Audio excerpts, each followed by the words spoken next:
Now that you created your first Red app, let's see how you can extend the Sabre Red web client using the SDK. Let's start with the graphical components. First of all, on the right side, there is the Workflows panel.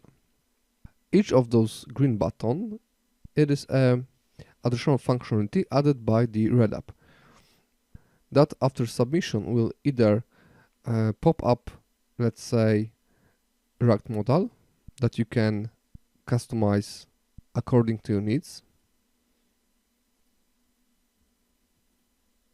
or you can call some command. Like in this case, after clicking this button, the last flight search will be executed.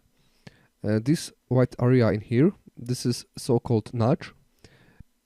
It pops up according to the search criteria that were selected. So you can customize the icon, you can customize the text, you can customize the action when the button will be clicked. So this is something to inform your agents about some additional opportunities, let's say. Next one, after opening the one flight, this one, for example, you can add additional fields in this section. For example, road happy is the basic one, but drawer sample with flight number, this is the addition by Red app. So you can click it, some additional information will show. Also, you can add some additional buttons in here on the bottom section of the drawer. And just like in previous case, you can add some customized action after the click. In most of the samples we are showing up the modals with some information, but you can as well in any case, in case of clicking in here, in the sample drawer list, in the nudge, in the custom workflow panel, you can call some background services, not only showing the pop-up.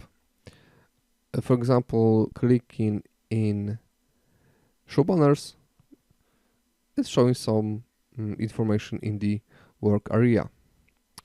Last but not least, when you open the command helper, so the tab in the top section, you can also inject additional buttons in here with some custom form, right, either in React, just like the modals, or in handlebars and backbone.js. Those are the main graphical extensions, not all of them, but the most basic ones.